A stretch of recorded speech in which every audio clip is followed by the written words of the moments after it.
जनाब हुसैन हैदरी साहब से मैं मुल्तमिस हूँ कि तशरीफ़ लाएँ। जलाले आतिशे बरको सहाब पैदा कर, अजल भी कांप उठे वो शबाब पैदा कर। तो इनकलाब की आमद का इंतज़ार न कर, जो हो सके तो अभी इनकलाब पैदा कर। हुसैन हैदरी।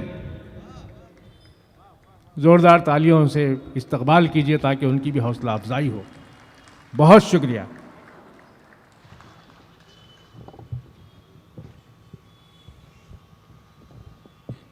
आदाब। आपका बहुत शुक्रिया। और मैं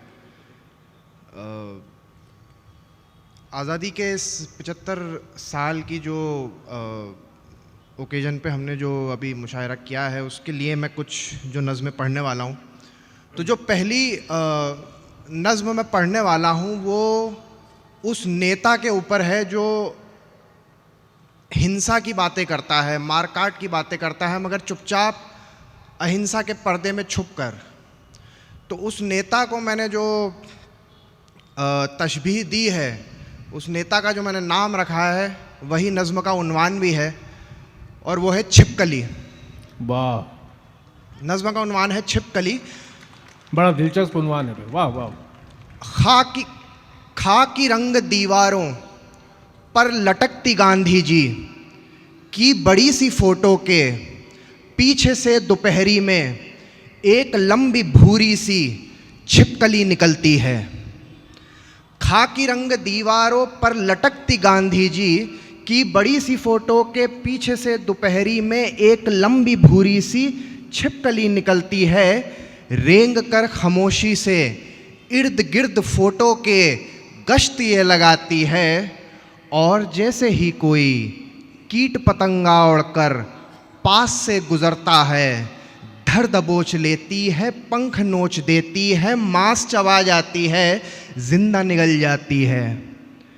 फिर बड़े सलीके से जैसे कुछ हुआ ना हो, कोई भी मरा ना हो, रेंगती हुई वापस गांधी जी की फोटो के पीछे लौट जाती है।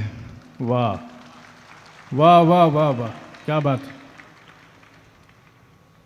जो दूसरी नज़्म है वो मैंने कुछ साल पहले कही थी, और वो इसी बात पर है कि हिंदुस्तान का मुसलमान जो है वो बहुत तरह का मौजूद है और उसे एक नज़र से देखना मुमकिन नहीं है। तमाम शक्लें हैं, तमाम रंग हैं, तमाम रिवायतें हैं। तो उस मौजू पर मैंने एक नज़्म कही थी। इस नज़्म का उन्वान है हिंदुस्तानी मुसलमान। जी इरशाद। सड़क पे सिगरेट पीते वक्त जो अज़ान सुनाई दी मुझको, तो याद आया कि वक्त है क्या, और बात जहन में ये आई, मैं कैसा मुसलमान हूँ भाई। मैं शिया हूँ या सुन्नी हूँ, मैं खोजा हूँ या बोहरी हूँ, मैं गांव से हूँ या शहरी हूँ, मैं बागी हूँ या सूफ़ी हूँ, मैं कौमी हूँ या ढोंगी हूँ, मैं कैसा मुसलमान हूँ भाई। मैं सजदा करने वाला हूँ या झटका खाने वाला हूँ, मैं टोपी पहन के फिरता हूँ या दाढ़ी उड़ा के रहता हूँ, मैं आयत कौल से पढ़ता हूँ या फिल्मी गाने रमता हूँ, मैं अल्लाह अल्लाह करता हूँ या शेखों से लड़ पड़ता हूँ, मैं कैसा मुसलमान हूँ भाई। मैं हिंदुस्तानी मुसलमान हूँ। दक्कन से हूँ, यूपी से हूँ, भोपाल से हूँ, दिल्ली से हूँ, बंगाल से हूँ, गुजरात से हूँ, हर ऊंची नीची जात से हूँ।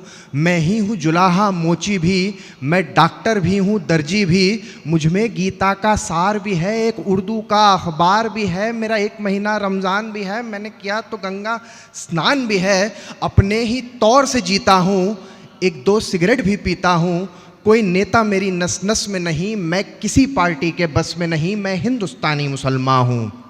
वाह। खूनी दरवाज़ा मुझ में है, एक भूल भुलैया मुझ में है, मैं बाबरी का एक गुंबद हूँ, मैं शहर के बीच में सरहद हूँ, झुग्गियों में पलती गुर्बत में, मदरसों में टूटी सी छत में, दंगों में भड़कता शोला मैं, कुर्ते पर खून का धब्बा मैं हिंदुस्तानी मुसलमान हूँ। मंदिर की चौखट मेरी है, मस्जिद के किबले मेरे हैं, गुरुद्वारे के दरबार मेरे, यीशु के गिरजे मेरे हैं, 100 में से 14 हूँ, लेकिन 14 ये कम नहीं पड़ते हैं। मैं पूरे 100 में बसता हूँ, पूरे 100 मुझ में बसते हैं। वाह वाह वाह वाह वाह। मुझे एक नज़र से देख न तू, मेरे एक नहीं 100 चेहरे हैं, 100 रंग के हैं किरदार मेरे, 100 कलम से लिखी कहानी हूँ। मैं जितना मुसलमान हूँ भाई, मैं उतना हिंदुस्तानी हूँ, मैं हिंदुस्तानी मुसलमान हूँ। क्या ये बात है, क्या बात है। नज़्म ये थी। और एक नज़्म मैंने 2020 में लिखी थी, दिल्ली में जो हिंसा हुई थी उसके बाद।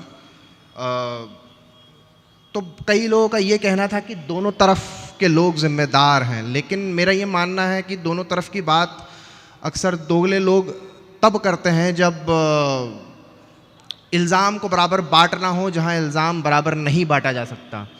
क्योंकि मारने वाला मरने वाला साफ साफ दिखाई दे रहा है, ऐसे में दोनों तरफ की बात करना जालिम का साथ देने वाली बात हो जाती है। तो ऐसे लोग जो ये दोनों तरफों की बात करते हैं, जो ये कई बार बेवजह का सेंट्रिस्ट वो करते हैं, उस पर उन लोगों को मैंने एक नाम दिया, दोगले। जी। इस नज़्म का उन्वान है दोगले। दोगले।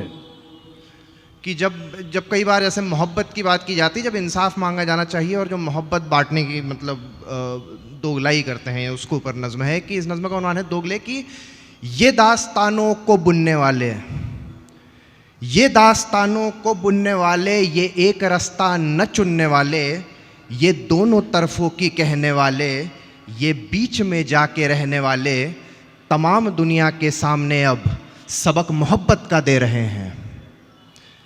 ये दास्तानों को बुनने वाले, ये एक रास्ता न चुनने वाले, ये दोनों तरफों की कहने वाले, ये बीच में जाके रहने वाले, तमाम दुनिया के सामने अब सबक मोहब्बत का दे रहे हैं। ये कह रहे हैं कि जो हुआ है वो हो गया है, सो भूल जाओ। ये कह रहे हैं कि जो हुआ है वो हो गया है, सो भूल जाओ। ये कह रहे हैं कि जो दुकानें जो दिल जले हैं वो भूल जाओ। ये कह रहे हैं कि घर में घुसकर सितम जो ढाए वो भूल जाओ। ये कह रहे हैं कि जो है कातिल अब उनके नामों को भूल जाओ।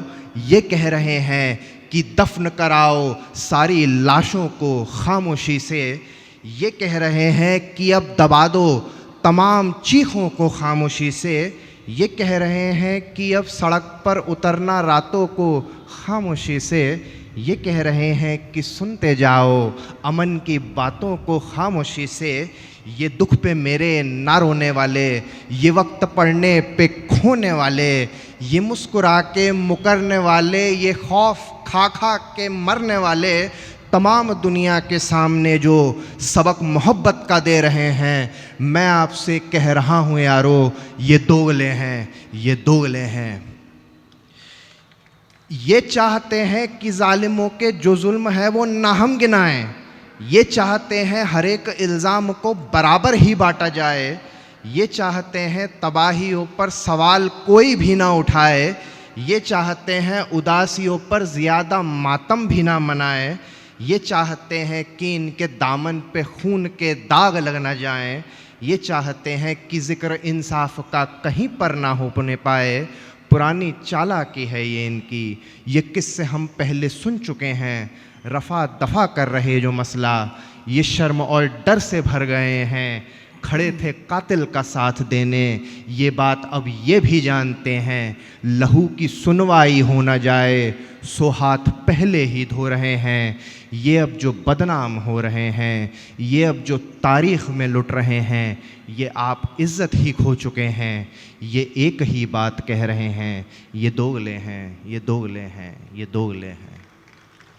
ये बड़ी तल्ख नज़्म थी, मैं माफ़ी चाहूँगा, मगर वो दौर तल्ख था, उस वक्त मिजाज तल्ख था, तो तल्ख नज़्म थी ये। तो मैं एक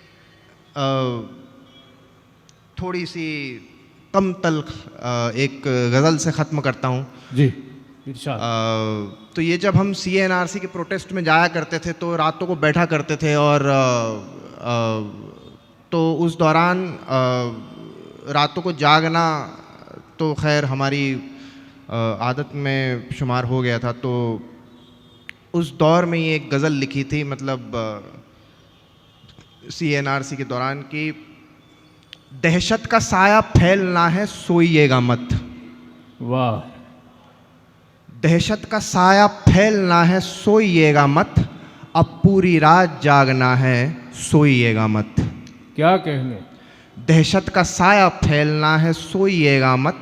अब पूरी रात जागना है, सोइएगा मत। वो हुक्म दे रहे हैं हुकूमत के नशे में, वो हुक्म दे रहे हैं हुकूमत के नशे में, उनका नशा उतारना है, सोइएगा मत। वो हुक्म दे रहे हैं हुकूमत के नशे में, उनका नशा उतारना है, सोइएगा मत। जो डर के भागते हैं हमारे सवाल से, जो डर के भागते हैं हमारे सवाल से, उनसे जवाब मांगना है, सोइएगा मत। जो सो रहे हैं उनको ये जाकर बताइए, जो सो रहे हैं उनको ये जाकर बताइए, कितना ज़रूरी जागना है, सोइएगा मत। वाह। जो सो रहे हैं उनको ये जाकर बताइए, कितना ज़रूरी जागना है, सोइएगा मत। फैला रही है जहर जो अपने समाज में, फैला रही है जहर जो अपने समाज में, उस सोच को खंगालना है, सोइएगा मत। उम्मीद गिर के तीरगी में छटपटाएगी, उम्मीद गिर के तीरगी में छटपटाएगी, उम्मीद को संभालना है, सोइएगा मत। हम पर ये फ़र्ज़ है, सो निभाएंगे इसे हम पर ये फ़र्ज़ है, सो निभाएंगे इसे हम। इस मुल्क को संवारना है, सोइएगा मत। बहुत शुक्रिया। वाह वाह वाह वाह।